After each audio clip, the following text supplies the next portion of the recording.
नमस्कार।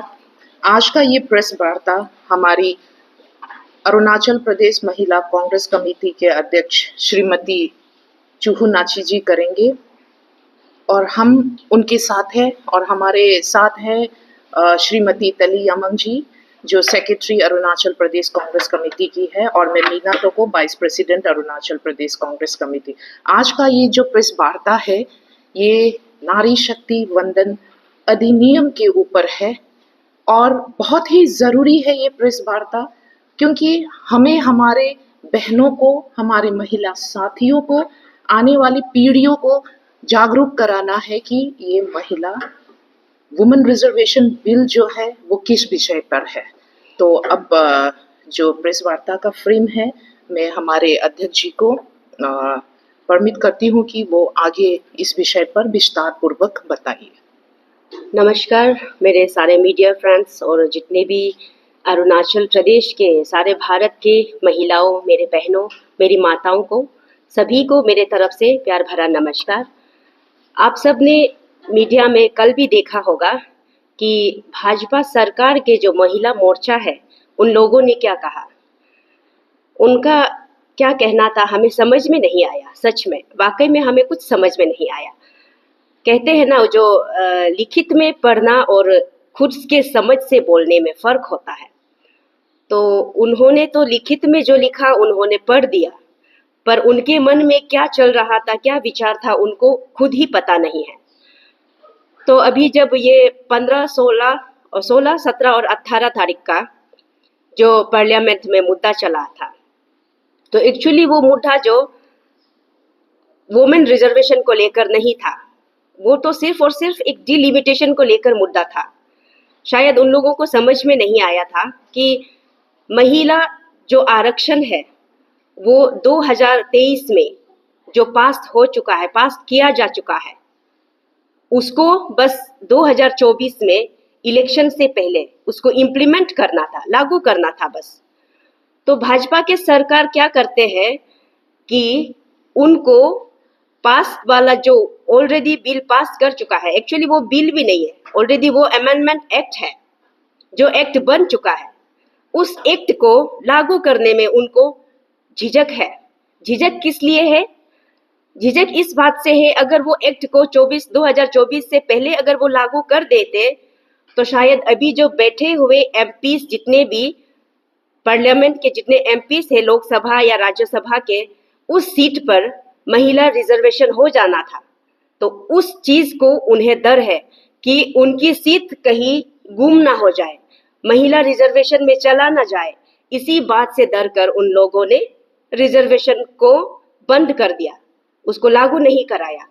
और अब जाके उनका कहना ये है, जब तक डिलिमिटेशन नहीं होंगे, जिसे वो परसिमन कहते हैं, जब तक वो नहीं हो जाते ये महिला आरक्षण लागू नहीं करेंगे। तो आप सोच कर देखिए, महिलाओं को, जनताओं को आप खुद सोच कर देखिए कि अगर वो डिलिमिटेशन होता, करना होता तो कब का करना था। तो वो करना ही नहीं चाहते, यानी कि वो महिला आरक्षण देना ही नहीं चाहते, इसीलिए वो डिलिमिटेशन का बहाना कर रहा है। और कह रहे हैं हमारे, खासकर हमारे अरुणाचल प्रदेश के प्रतिनिधि किरण रिजिजू, जो जनता ने चुनकर भेजा है उसको पार्लियामेंट में, उनका कहना है कि कांग्रेस महिला विरोधी है। अगर कांग्रेस महिला विरोधी होते तो इतने सालों से महिला आरक्षण के लिए लड़ाई नहीं लड़ते। हम महिला विरोधी बिल्कुल भी नहीं है। और अगर हम कांग्रेस वाले महिला विरोधी होते तो शायद आज पंचायती राज में भाजपा के सरकार के अंदर जितने भी महिलाएं हैं वो शायद आज उस कुर्सी पर विराजमान ना होते। हम महिला विरोधी नहीं थे, नहीं है और नहीं रहेंगे। तभी तो जाके जब हमने पंचायती राज में महिला का आरक्षण कराया, उसी के बाद तो आज महिला अपने आप को जनता के सामने ला पाया है। और खासकर ये जो महिला आरक्षण है, ये 2-3 साल पहले जो उसको अमेंडमेंट एक्ट बना के बिल पास कर चुका है, उसको लागू करने में इतना झिझक क्यों है? सरकार उस बारे में क्यों उसको लागू नहीं कर रहा है? उन्हें क्या तकलीफ है महिला आरक्षण लागू करने में? अगर कल को जाके ये कह दे कि हमारे प्रदेश में या नॉर्थ इंडिया में, हमारे नॉर्थ ईस्ट इंडिया में महिला आरक्षण के लिए पॉपुलेशन कम है, एमपीज के सीट कम है, इसलिए वहां आरक्षण नहीं दे सकते। कल को यही तो होने वाला है ना। और खासकर हमारे किरण रिजिजू को इस बात का डर है कि अगर कल को महिला रिजर्वेशन, वोमेन रिजर्वेशन आ जाता है तो उनका एमपी की कुर्सी किसी महिला के हाथ न चला जाए, इसी बात का डर है। और आप लोगों ने देखा होगा पार्लियामेंट में निर्वाचन सदन जहां दिल्ली में है, निर्वाचन सदन में हमारे एमपी किरण रिजिजू तापिरगांव, उन लोगों ने खुद ही वहां पे पेपर सबमिट किया हुआ है कि हमारे अरुणाचल प्रदेश में 2024, 25, 26 तब तक कोई डिलिमिटेशन नहीं होगा, सबमिट करके रखा हुआ है। तो वो अभी डिलिमिटेशन के फिर डिमांड कर रहे हैं।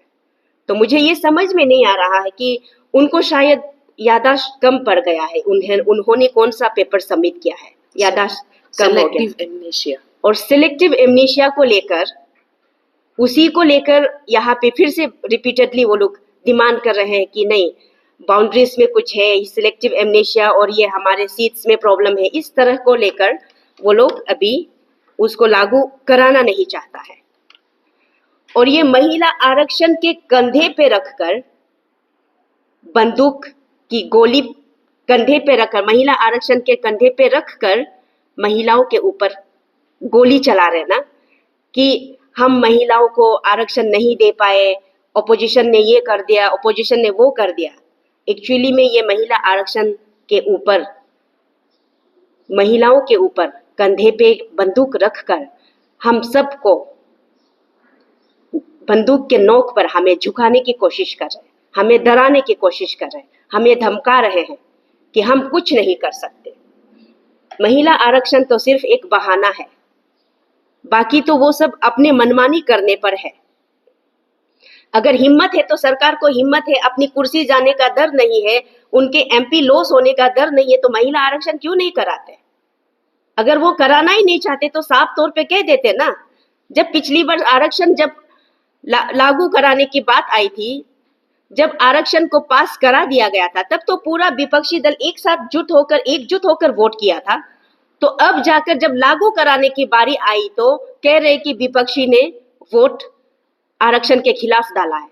एक्चुअली में वो आरक्षण के खिलाफ नहीं था, वो खिलाफ था परसिमन के, वो खिलाफ थे, हम खिलाफ थे परसिमन के, वो हम खिलाफ थे आपके डिलिमिटेशन के, हम खिलाफ थे, उसके लिए वोट डाला गया था। हमने वहां महिला आरक्षण के खिलाफ कोई वोट नहीं डाला गया था। अगर वोट डालना ही होता तो जब पास कराने के समय वोट नहीं डाला, तो जब लागू कराने के वक्त हम वोट उसके खिलाफ क्यों करेंगे? और नरेंद्र मोदी जी परसों रात के 8 बजे लाइव पे आते हैं, हाथ जोड़कर सभी माताओं से, बहनों से माफी मांगते हैं। बिल्कुल उसे माफी मांगनी चाहिए। वो कहते हैं महिलाओं को सुरक्षित करेंगे, महिलाओं को आरक्षण देंगे, लेकिन कहाँ हुआ? महिलाओं को अत्याचार नहीं होने देंगे, महिलाओं को सुरक्षित करेंगे, लेकिन नहीं किया। जहां मणिपुर इतने सालों से जल रहे थे, जहां महिलाएं वहां पर सुरक्षित नहीं थे, वहां पर भी मोदी जी मौन थे। जो आप लोग सेंट्रल में देखते होंगे, हर जगह महिलाओं का अत्याचार होता है, हाथरस की बात आती है, वहां पे भी तो मोदी जी मौन थे ना। उन्होंने वहां पे महिला सुरक्षा के बारे में, महिला आरक्षण के बारे में, अगर महिला सुरक्षित ही नहीं है तो आरक्षण भी कैसे करेंगे? और सबसे खास बात यह है, अगर सरकार में दम है तो सच में आप महिला आरक्षण करा दीजिए। अभी जो प्रेजेंट हम लोग का 548 एमपी सीट्स है, उस पे आरक्षण क्यों नहीं कराते? उस पे आरक्षण करा देते तो शायद उनके एमपी गिर जाते ना, उसके सरकार गिर जाते। इसी का डर से वो वहां पे आरक्षण नहीं करा रहे हैं और जानबूझकर कर रहे हैं, महिलाओं को टॉर्चर करने के लिए।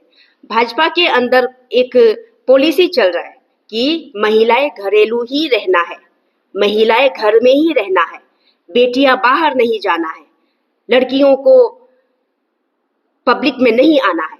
इसी के दबाव के चलते महिलाओं को दबाने के लिए, उसे और दबाव में लाने के लिए महिला आरक्षण नहीं लाना चाहता है। और जहाँ ज्यादा पॉपुलेशन है वहाँ डिलिमिटेशन के साथ वहाँ पे एमपीज के सीट भी बढ़ जाएंगे, वो लोग वहीं पे फोकस करेंगे। हमारे नॉर्थ ईस्ट इंडिया में और जैसे साउथर्न में पॉपुलेशन जहाँ कम है वहाँ सीट भरने के बजाय घटने की चांस है। तो इसलिए वो लोग डिलिमिटेशन के चक्कर काट रहे हैं और उसी परसिमन को हम लोगों ने खिलाफ किया है और उसी के खिलाफ हम लोग हमेशा रहेंगे। लेकिन हम आरक्षण के खिलाफ बिल्कुल भी नहीं है। महिला आरक्षण हमें चाहिए तो आज चाहिए तो अभी चाहिए। महिला आरक्षण अभी दो और आज ही दो। क्यों नहीं देते सरकार? मोदी को सुनना पड़ेगा, ये सब उसको सुनना पड़ेगा। महिला आरक्षण अगर आप दे रहे हैं तो आज दो, अभी दो। अगर आज नहीं तो कभी नहीं, अभी नहीं तो कल भी नहीं। तो मैं ये कहती हूँ कि हमारे जितने भी सरकार में बैठे, कुर्सी पर बैठे विराजमान जो महिला मोर्चाएं हैं, हर डिस्ट्रिक्ट के महिला मोर्चा, अभी हर डिस्ट्रिक्ट में आप लोगों ने प्रेस ब्रीफिंग कंटिन्यू कर रहे हैं। उनको मैं ये बता दूं, अगर आप अपने समझ से कुछ नहीं कह पा रहे हैं तो प्लीज किसी की लिखित बयान को यहाँ पलट कर मीडिया के सामने पढ़ने की कोई जरूरत नहीं है।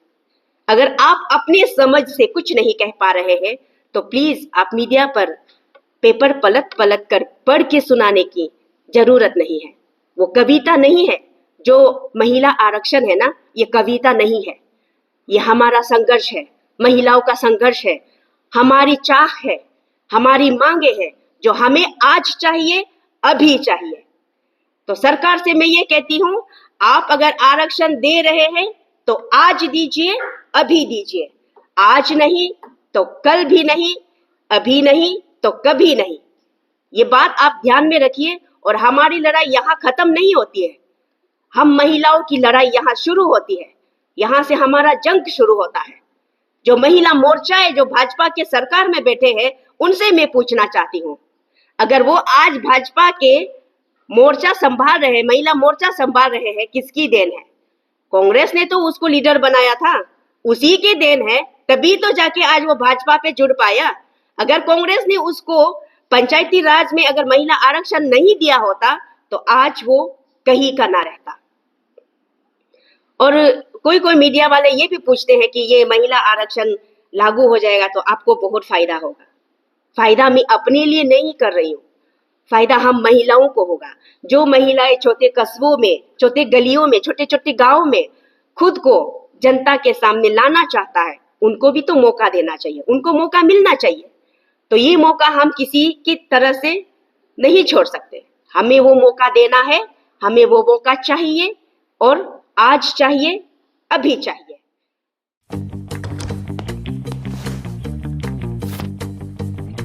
Eats, the fastest online food delivery service of Arunachal.